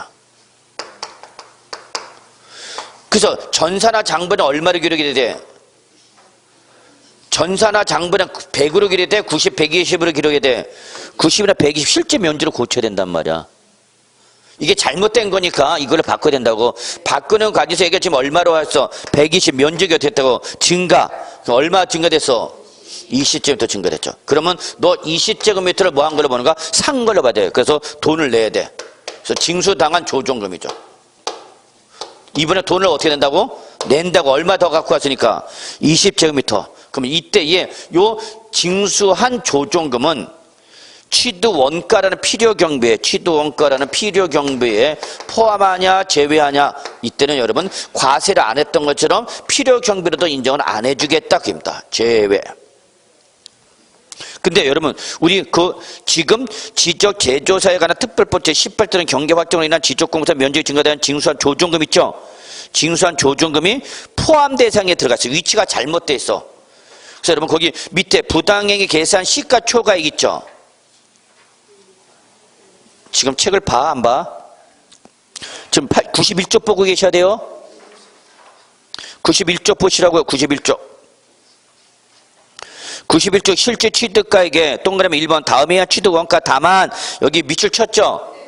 지적 제소에 관한 특별법 제18조는 경계 확정에 인한 지적공사 면적이 증가해서 징수한 조정금 여기 밑줄 쳤잖아. 자, 요 밑줄 친 놈을 여러분, 밑줄 친 놈을 거기 밑에 넷째 줄 보시면 부당행위 계산 시가초과액은 제외라고 돼 있죠? 찾았어? 요거를 제외 대상으로 이렇게 화살표 그어주세요. 즉, 요 지적 제조사에 관한 특별법 제18조는 경계 확정으로 지적공사 면적이 증가해서 징수한 조정금은 취득원가 포함 대상이 아니라 뭐다고? 제외 대상이야. 제외 대상인데 그 위치가 잘못 들어갔어. 편집을 하는 과정에서. 어디 들어갔어요, 지금? 포함 대상에 들어가 버려 있죠? 위 셋째 줄은 뭐였어? 포함하되라고 됐죠? 그래서 지금 제가 막 얘기하고 싶은 거, 요 밑줄 친 게 제외 대상에 가야 되는데 지금 어디가 있다고? 포함 대상에 있으니까 요거를 화살표 밑줄 친 거, 요거 밑줄 친 거를 화살표 갖고 어디에 연결시키라고? 제외 대상으로 화살표 이렇게 그어달라는 얘기야. 그래서 결론, 여기가 이거. 면적이 어떻게 돼서? 증가돼서 징수한 조정금은 취득 원가에 포함하라고요? 제외라고요? 제외라고요. 요거를 좀 봐줍니다. 요게 이번 2019년도 신설된 규정입니다. 자, 이렇게 보시고요. 다시 양도소득세 1세대 1주택 갑시다. 그리고 미리 얘기했는데 다음 주는 조금 오후까지 좀 수업을 해야 되겠습니다. 예, 그래서 다음 주에는 조금 늦게 수업 끝난다라고 감안하고 오세요. 응? 그래서 약속을 하더라도 오후 늦게 잡으시 바랍니다. 왜냐면 제가 이번 여름에 여러분하고 처음 맞추다 보니까 조금 진도가 늦어졌네요. 다른 데는 그러진 않는데. 그래서 다음 주에 한번 조금 오후까지 해야 돼요. 어느 정도 진도 맞추려면. 예. 자, 그 다음에 이제 여러분, 우리 83쪽 갑시다. 자, 지금부터는 이제 우리 비과세 요건 충족하면 과세를 하지 않습니다. 그런데 여러분, 비과세 요건 충족했는데도 비과세를 안 해주는 경우가 있어. 비과세를 안 해주는 경우가 있어. 작년 이게 별표 3개짜리였어요. 그런데 작년 나와버렸죠, 다. 올해는 별표 하나 정도만 주의할 것만 확인하시면 돼요. 비과세를 안 해주는 경우. 자, 다시 한번 1세대 1주택으로서 몇 년 이상 보였다? 2년 이상 보여 양도는 비과세를 해준다 그러는데 그 요건 충족했는데도 안 해주는 경우가 있대, 비과세를. 자, 우리 첫 번째, 여러분이 제일 놓치는 거 1번. 기준 면적을 초과하는 주택 부수 토지. 기준 면적을 초과하는 주택 부수 토지는 비과세 안 해줍니다. 자, 여기 주택이 있어요, 여러분. 주택인데 얘가 단독주택이야, 단독주택. 그래서 앞마당이 더럽게 넓은 집이야, 전원주택. 그럼 이때 비과세를 받을 수 있는 토지는 주택 부수 토지는 무조건 주택 부수 토지라서 이걸 다 비과세를 받는 거냐? 아니단 얘기야. 주택 정착 면적은 토지에 닿고 있는 면적을 말하는 거야.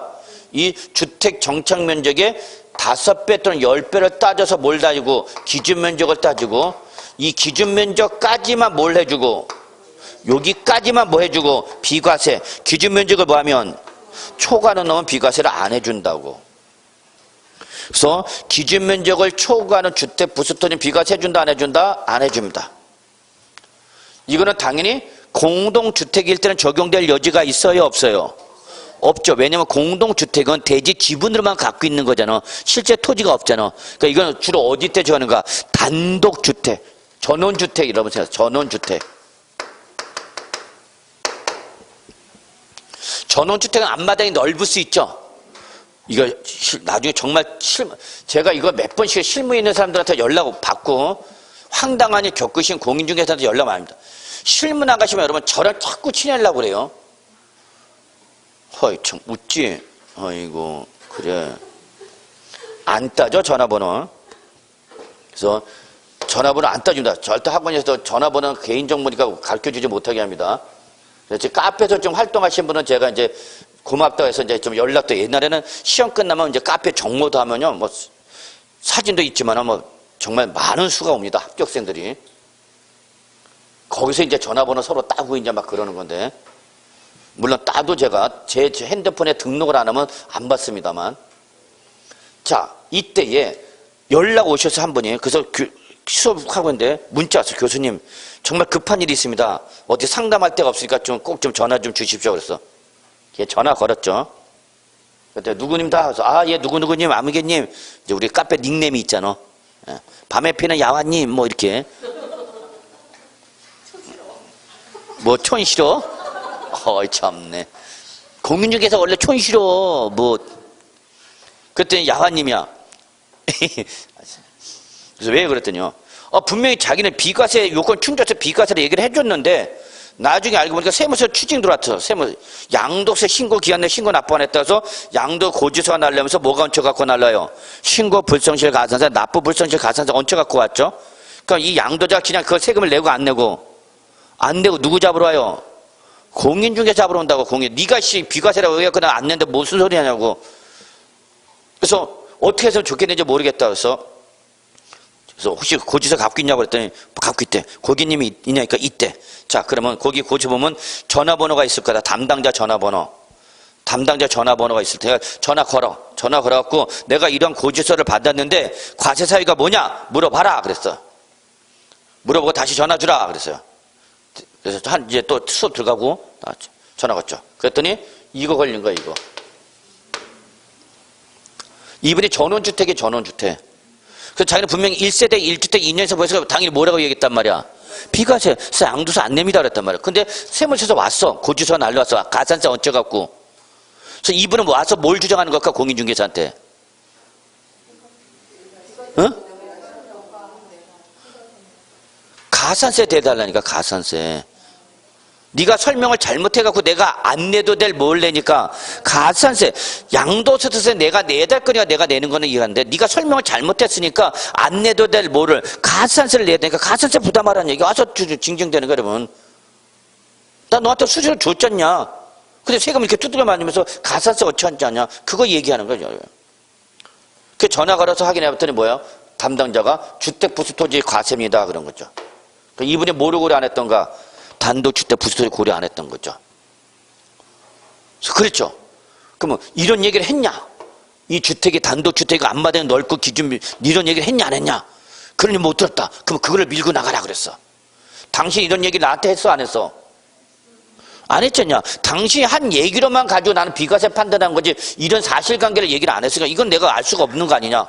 근데 이걸 나한테 설명 안 했고 나보고 책임지라면 되냐 안 되냐? 안 되는 거 아니냐. 그래서 결국은 손님 보냈어. 그냥 이거 나한테 기축사유가 없는 걸로 해갖고. 그래서 다시 연락했죠. 고맙다고. 실무 나가봐 여러분. 황당한 일 엄청 당해. 특히 돈이야 다 돈. 여러분부터 황당한 일 당하는 거는 그 돈의 대부분이 또 뭐야? 세금이야 세금. 그래서 결론 기준 면적을 뭐하면 초과하는 주택 비과세 받는다 못 받는다? 못 받는다. 특히 주의해라. 전원주택 등 앞마당이 넓은 거 이거 걸릴 수 있어? 그럼 아파트 대연립주택 이런 거는 당연히 걸릴 여지가 있어 없어? 없지. 이건 대지 지분이니까. 이해하셨죠? 자, 두 번째 갑시다. 양도세에서 제일 나쁜 놈이 누구죠? 그죠? 예, 여러분 꼭 기억해 주세요.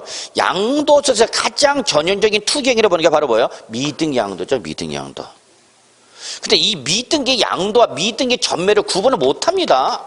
좀 답답합니다. 실무에 계신 분도 그래요.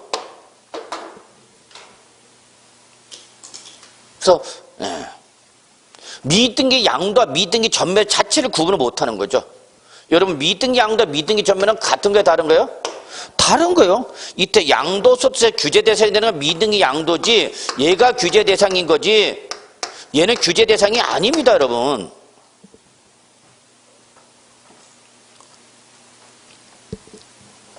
그러니까 공인중개사를 하지 말아야 할 사람도 있어. 해야 할 사람도 있겠지만. 왜냐면 하지 말아야 할 사람이 공인중개사 되면 여러분 그 고객이 한평생 모은 재산입니다. 그분은 그게 한평생 모은 재산이야. 1, 2만 원짜리도 아니고 몇 억짜리가 되는 부동산을 여러분이 중개를 하는데 그만큼 여러분이 전문가에서 준비를 못하고 하면 큰일 나는 겁니다. 자, 다시 한번 정리합시다. 다 아시겠지만 그래도 혹시나 저랑 처음 하는 거 한번 맞춰봅시다. 양도소득세에서 규제 대상이 되는 뭐는 미등기 양도라면 그 자산에 대한 뭐가 있는데 등기부가 있는데 없는데 등기부가 있는데 없는데 있는데 뭐를 안 한 거야? 취득 등기를 안 한 거야? 못 한 거야? 안 하고 양도하는 걸 말하는 거야. 이게 미등기 양도야. 그럼 미등기 전면은 뭐야? 등기부가 있어서 없어서? 없어서 취득 등기를 여기는 안 하는 거야? 못 하는 거야? 여기는 미등기 양도 취득 등기를 안 한 거야? 못 한 거야? 여기는 안 한 거고 고의성이고 여기는 취득 등기를 안 한 거야? 못 하는 거야? 못 한 거야? 못 한. 성격이 같아 달라? 달라요, 여러분. 이런 거 구분을 못 해. 미등기 양도하고 미등기 전매하고 이거 같으라고 해서 같은 걸로 아는 사람이 있다고. 이런 사람 나중에 이제 실무 나가면 이제 일 나는 거야. 일 사고 치는 거야. 그래서 어떨 때는 저 사람 이 공부를 왜 하나 그런 분도 계셔요. 그냥 집에 가서 놀 자고 있지. 서로 힘들죠, 그러면. 자, 이거 뭐야? 미등기 양도. 미등기 양도라서 그 자산에 대한 뭐가 있는데, 여러분? 등기부가 있는데 취득 등기를 안 하고 못 하고 안 하고 양도하는 거 안 하고. 이걸 공시법에서 다른 말로 뭐라 표현하죠, 여러분? 그렇죠. 중간 생략 등기 생각하시면 돼요. 근데 얘는 등기부 자체가 없어. 그러니까 그 이후에 취득한 사람은 이전 등기를 해 못해? 못해. 그럼 이거 미등기 양도야 아니야? 이거 미등기 양도다고 아니다고? 아니다고. 미등기 양도로 봐요? 미등기 양도에서 제외해요? 제외. 이거 다 시험에 나오잖아, 이런 거 다.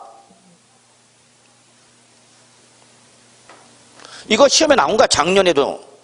작년이 아니네요. 최근에 나온 거죠. 얘는 취득 등기를 안 한 거예요? 못 한 거예요? 얘는 못 한 거야, 못 한 거. 마치 여러분 집에 가서 복습을 안 하는 거야, 못 하는 거야? 여러분 집에 가서 복습을 안 하는 거야, 못 하는 거야? 애매하죠? 그래서 여러분 다시 마무리합시다. 양도소득세에서 규제 대상이 되는 뭐는 미등기 양도는 그 자산에 대한 뭐가 있는데도 등기부가 있는데도 취득 등기를 안 한 거야 못 한 거야? 안 하고 양도하는 거야. 이게 뭐야? 미등기 양도. 공시법에서 이걸 뭐라 표현한다고요? 중간 생략 등기라는 거야. 그래서 그 자산에 뭐가 없어서 등기부 자체가 없어서 또는 취득 등기를 안 하고 못 하고 양도하는 건 미등 양도다 아니다? 아니다. 미등 양도 제외되는 거죠. 여러분 거기 미등 양도 옆에다 적으세요. 참조. 참조 몇 페이지라고 정리하면 여러분 100쪽 적으세요. 100쪽. 100쪽 잠깐 확인합시다. 자, 100쪽에 오시면요. 동그라미 양가로 6번 미등기 양도의 동그라미 2번 미등기 양도로 보지 않는 경우 있습니다. 찾으셨나요, 여러분? 예, 찾으셨죠. 거기 보시면은 니은 잠깐 볼까요? 법률 규정 또는 법원의 결정에 의하여 양도 당시 그 자산의 취득에 관한 등기가 밑줄 등기가 뭐랬어요? 안 한 거로 나와요? 불가능 나와요? 예, 밑줄 등기가 불가능 안 하는 거 못 하는 거? 못 하는 거야. 그럼 이거 미등 양도로 본다? 미등 양도에서 제외한다? 제외한다고. 자, 기억 보세요. 기억은 뭐죠? 장기 할부죠. 여기 장기 밑줄. 우리 세법에서 할부가 나오면 무조건 장기입니다. 여기서 장기는 저 1년 이상을 말합니다. 자, 장기 할부 구입했어. 그래서 아직 잔금을 지급했어, 못했어? 못했는데 먼저 양도해버린 거야. 먼저 잔금 지급하기 전에 먼저 팔아버렸어. 그러니까 그 취득에 관한 등기를 하고 못하고 양도하는 거죠. 밑줄 등기가 뭐래? 마지막에 뭐래? 불가능. 이것만 보면 돼. 등기가 어떻게 해서 불가능. 그럼 안 한 거야, 못 한 거야? 못한 거다. 그럼 미등 양도다 아니다? 아니다. 그 얘기야. 자, 리을 봅시다. 리을.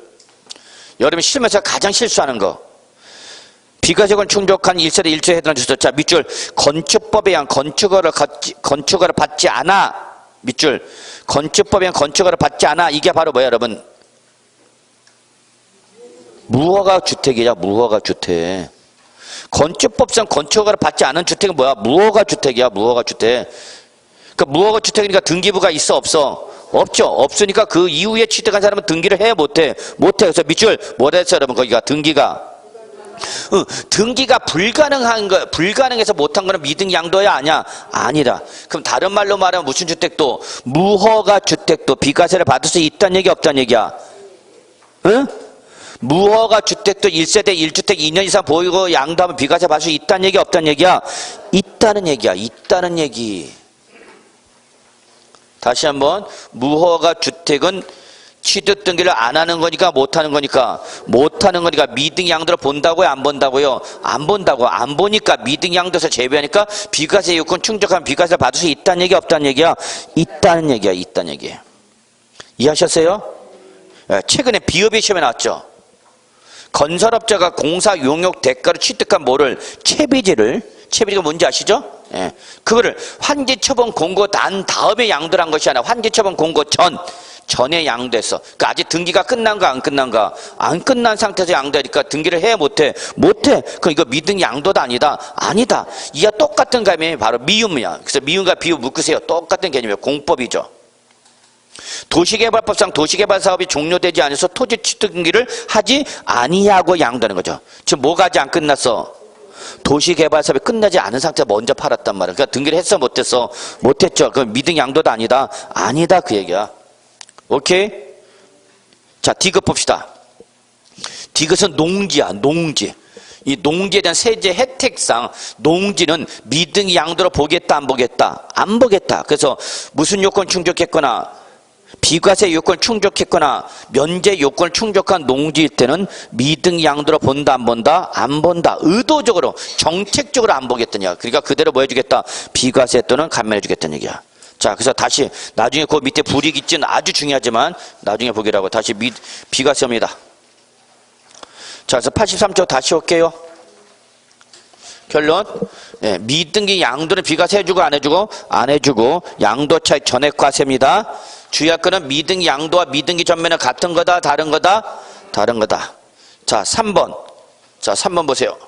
거래 당사자가 매매 계약서의 거래가액을 실질 거래가액과 어떻게 했대? 다르게 적었대. 이게 바로 뭐예요, 여러분? 저거 허위신고죠, 허위신고. 허위신고. 무슨 계약서 썼어? 이중계약서야, 이중계약서. 여기서는 지금 다운이냐 업이냐가 중요한 게 아닙니다. 이중계약서 썼다는 자체가 중요한 겁니다.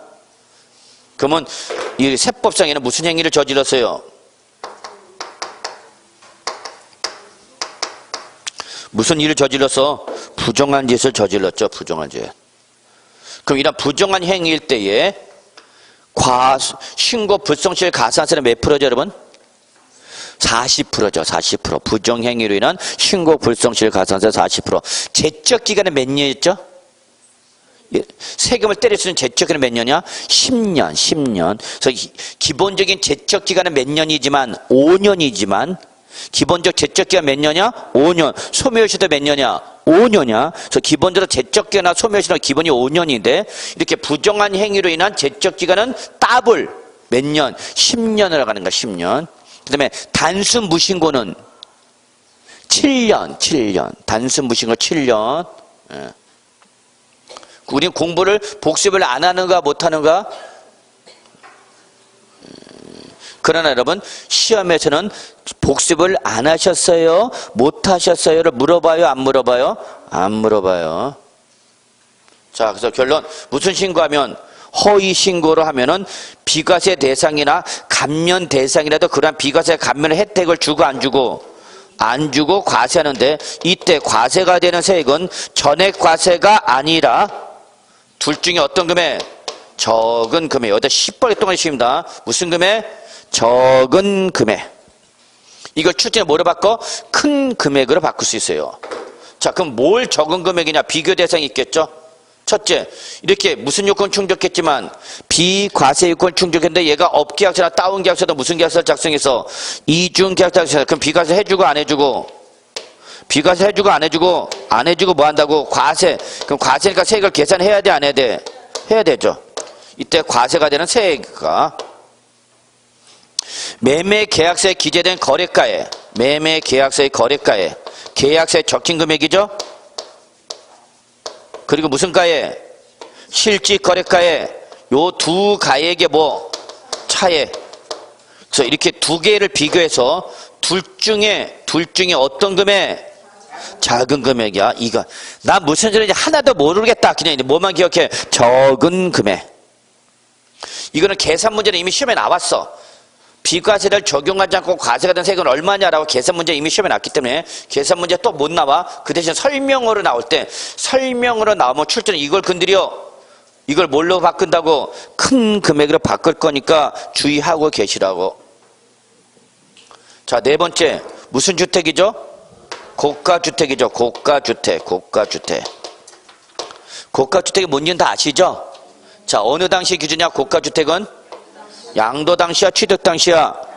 양도 당시. 자, 주택의 실질 거래가액이야, 기준시가 기준이야? 실질 거래가액이야. 왜? 지금 팔았으니까. 그래서 얼마 초과하면? 9억 원을 뭐 하면? 초과하는 거죠. 9억 원은 일반 주택이야, 고가주택이야?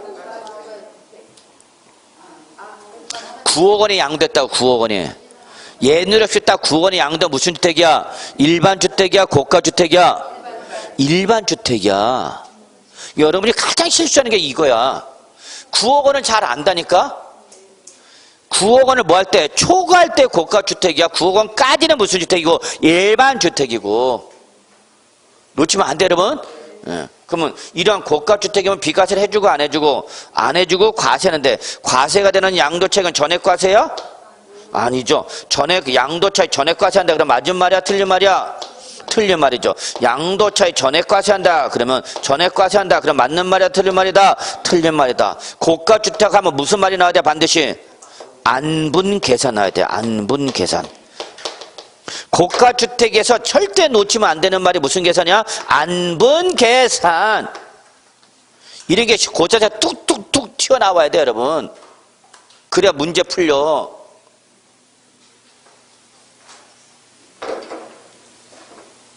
안분 계산. 고가주택의 가장 큰 특징이 무슨 계산이야? 안분 계산이야.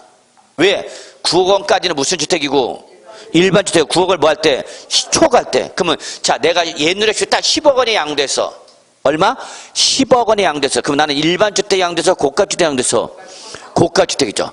근데 이때 9억 원까지는 무슨 주택이니까? 일반 주택. 그 부분은 일반 주택과 똑같이 뭐 해주고? 비과세죠. 9억 원을 뭐 하는 금액? 초과하는 금액 얼마? 1억만 과세라는 거야. 1억. 그래서 이걸 무슨 계산한다? 안분. 자, 안분 계산 어떻게 하죠, 여러분? 안분 계산 어떻게 해? 식 외워야지. 어떻게 해요? 안분 계산. 양도가액 마이너스 무조건 얼마 빼? 9억 원을 뺐죠. 그 뺀 가액을 뭘로 나눠야 돼? 이걸 못 외웠으면 게임 끝난 거야. 양도가 나왔죠. 작년에 이게 여러분 계산 한 문제로 나온 게 아니라 보기 주면 하나로 나왔죠. 시험은 점점 어려워져. 선생님들 항상 만나면 하는 소리가 시험은 점점 어려워지는데 공부에 대한 열정은 여러분 점점 낮아져. 항상 걱정해. 공부들 너무 안 한다, 옛날보다도. 옛날에는 여러분 정말 인강 나오기 전에는 여러분 공부 열정들이 대단했습니다. 지금은 여러분 인강으로 다시 보고 뭐 한다고 그러지만 옛날 인강이라는 게 없었기 때문에 학원에서 학원 빠지면 끝이야. 그러니까 학원 절대 못 빠지죠. 그리고 학원 빠진 걸 집에 가서 복습하려니까 복습하려면 어떻게 해요, 여러분? 녹음합니다. 그래서 여러분 정말 농담이 아니라 옛날에 여러분 여기 단상에 녹음기 워크맨 이런 거 있었죠? 이게 쫙 깔려있다. 그거 다 녹음하는 거야. 그래서 수업 한 번 안 들었다, 수업 집중했다 그러면 날아가는 거 버리기 때문에 녹음이라도 하려고 아주 여기 단상에 녹음기 쫙 씁니다. 그때 뭐 200, 300명 기본이고 400, 500명 앉아있어 학생들이. 한 명의 목소리는 보이지도 않아. 그냥 가 그래 집으로. 너 나가 그랬어. 공부 안 하면 나가 그랬어. 지금 그랬다면 내가 나가죠. 사람도 없는데 나가라고 그러면 원장님이 나보고 나가라고 그러지. 그러니까 학생이 없을 때는 이렇게 학생들 목소리가 더 커져. 옛날에는 200, 300, 400 막 깔고 하니까 한두 명이 뭐 어쩐다 그냥 나가라고 돈 도로 주고 나가라고 그랬어. 그래도 뭐 어떻게 여기 아니면 들을 데가 없는데. 지금이야 뭐 인간이기 때문에 아주 그냥 유유작작이죠. 여러분들 공부하는 자세가. 정말입니다, 여러분. 옛날에 막 워크맨 쫙 녹음하고 막 또 하고 전화하고 막 그거 듣고 그것도 나중에 뭐 MP3 다운받아서 MP3 듣고 그랬어, 옛날엔. 그렇게들 해서 공부했어. 그러나 그땐 시험이 쉬웠죠. 자, 그래서 고가주택 무슨 계산 여러분? 하여튼 고가 그럼 뭐가 떠올라야 돼? 안분 이게 떠올라야 돼. 이게 자동으로 연결돼야 되는 거야. 그래서 양도소득세에서 고가주택이 나면 안분 계산하는 것이 어디서 안분 계산해?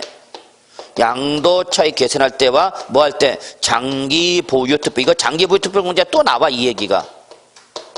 무슨 요건 충족한? 비과세 요건 충족한 고가주택 장기보유특별 문제 받아 못 받아? 받죠. 받대 전액 받아? 안분 계산해? 안분 계산해. 왜 안분 계산해? 양도차익을 안분 계산했기 때문에. 그러나 고가주택이라도 무슨 계산은? 양도소득 기본공제는 전액공제야 안분 계산이야? 기본공제는 전액이죠. 전액. 얼마? 250 전액공제 받죠. 이걸 뭐 찍고 자시고 할 게 어딨어. 250만 원밖에 공제를 못 받는데 연병을. 그래서 안분 계산을 하는 건 어디서 안분 계산한다고요? 양도차익과 장기보유 투표공제. 이거 다 계산 문제로 나왔던 것들이죠. 다 시험에 나왔던 것들이야. 다 계산 문제로. 자, 보셔야 됩니다. 다행스럽게도 올해 작년에도 나왔죠. 그래서 작년에 나왔기 때문에 올해 또 계산 문제로 나오기는 힘들겠지만 요 개념은 꼭 잡으셔야 됩니다. 고가주택은 비과세 요건 충족했더라도 무슨 계산해서 안분 계산한다. 여러분, 얘들은 대전제 조건에 무슨 요건 충족했어? 얘들 다 무슨 요건 충족했어? 비과세 요건 충족했어? 그래도 비과세를 해주는 거 안 해주는 거? 안 해주니까 대전제 조건 다 비과세 요건 충족했다는 게 전제 조건입니다. 그래도 안 해주겠다는 얘기죠. 자, 마지막 5번째 갈까요? 5번이죠. 자, 내가 뭘 양도했어요? 주택을 양도할죠. 근데 주택을 양도할 당시에 도시 및 주거환경정비법상 재개발, 재건축 조합원 입주권을 갖고 있다. 여러분 정말 실무 나가시면은요, 실무세법 바로 반드시 들으셔야 됩니다. 시험 공부한 세법과 실무세법은 하늘과 땅 차이입니다. 자, 도시 및 주거환경정비법상 재건축, 재개발 조합원이 뭐를 갖고 있어요, 여러분? 입주권을 보유하고 있어. 내가 지금 뭘 양도했는데? 주택을 양도했는데 주택을 양도할 당시 조합원 입주권을 보유하고 있더란 얘기야. 그럼 우리 조합원 입주권 뭐로 본댔어, 우리 아까? 예, 주택으로 봅니다. 그래서 주택으로 봅니다. 그래서 이게 아주 중요한 개념이에요, 여러분. 내가 주택을 양도했는데 그 주택을 양도할 당시에 뭐를 가지고 있으면 조합원 입주 갖고 있으면 우리 이거는 뭐로 본다고요? 주택. 그럼 몇 주택째로 본다니까 결론은 2주택째로 본다고. 그래서 원래는 비과세 받아 못 받아? 못 받죠. 못 받죠. 비과세 안 해줍니다. 근데 뭐가 있어? 예외가 있죠. 뭐 하는 경우도 있다. 비과세를 받을 수 있는 경우도 있다 없다? 있다. 물론 이거는 기본서 보면 나와 있습니다. 우리 요약집에 이런 건 없고요. 그래서 여러분이 절대 세법 기본서는 여러분이 그날까지 실무 종사에서 끝날 때까지 갖고 계셔야 됩니다. 요거 예외 있다 없다? 있다. 어디 보면 나오냐? 기본서 보면 나와 있어요. 그래서 어쨌거나 주택을 양도할 당시에 뭐를 가지고 있으면 입주권을 가지고 있으면 우리 입주권을 뭐로 보기 때문에 주택을 봐서 몇 주택제를 판정하여 2주택제를 판정해서 비과세 해준다 안 해준다? 안 해준다. 그렇지만 이것이 투기 목적 없이 불가피한 경우일 때는 비과세를 받을 수 있는 예외도 있다 없다? 있다. 여러분이 그냥 있다까지만 알면 돼. 나머지 구체적인 내용은 어디 가서 실무 나가서 확인하시면 된다 그 얘기야. 오케이? 자, 오늘은 여기까지밖에 못하겠네요. 자, 그래서 오늘 여기까지 하고요. 남은 부분은 다음 주에 조금 더 마무리 해야 되니까 다음 주에 조금 오후까지 수업합니다. 예, 감안해서 오시기 바라고요. 오늘 수업 여기서 마무리하겠습니다. 여러분 수고하셨습니다.